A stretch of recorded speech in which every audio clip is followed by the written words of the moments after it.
சூறாவளி காற்றுடன் பெய்த மழையால் அந்தியூர் மற்றும் காரமடை பகுதியில் 55,000 வாழை மரங்கள் முறிந்து விழுந்து சேதமடைந்தன. இதனால் விவசாயிகள் கவலை அடைந்துள்ளனர். அந்தியூர் மற்றும் சுற்று வட்டார பகுதிகளில் சூறாவளி காற்றுடன் கூடிய பெய்த மழையால் 1 கோடி ரூபாய் மதிப்புள்ள வாழை மரங்கள் முறிந்து விழுந்தன. செல்லம்பாளையம், வட்டக்காடு, கொட்டாய், எண்ணமக்கலம் உள்ளிட்ட பகுதிகளில் பயிரிடப்பட்டிருந்த கதலி, நேந்திரன், செவ்வாழை உள்ளிட்ட 50,000த்திற்கும் மேற்பட்ட வாழை மரங்கள் முறிந்து விழுந்தன.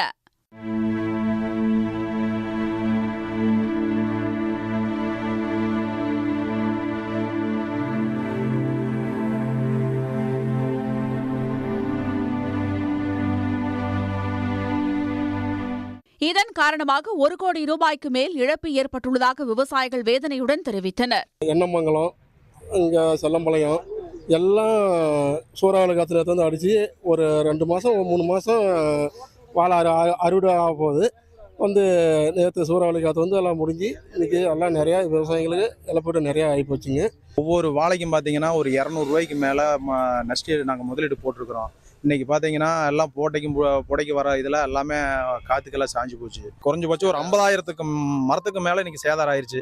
கோவை மாவட்டம் காரமடை மற்றும் சுற்று வட்டார பகுதிகளான பனப்பாளையம், புதூர், வெள்ளியங்காடு, கண்டியூர் உள்ளிட்ட பல்வேறு பகுதிகளில் வீசிய சூறாவளியால் 5,000த்திற்கும் மேற்பட்ட வாழை மரங்கள் முறிந்து சேதமடைந்தன.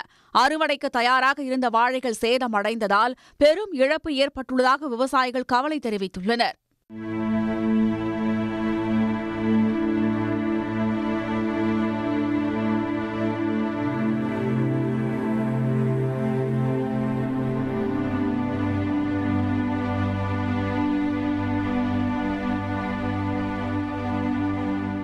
ஒன்றிய, மாநில அரசுகள் உரிய இழப்பீடு வழங்க வேண்டும் என்றும் விவசாயிகள் கோரிக்கை விடுத்துள்ளனர். உடனுக்குடன் செய்திகளை தெரிந்து கொள்ள சன் நியூஸ் பெல் ஐகானை கிளிக் பண்ணுங்க.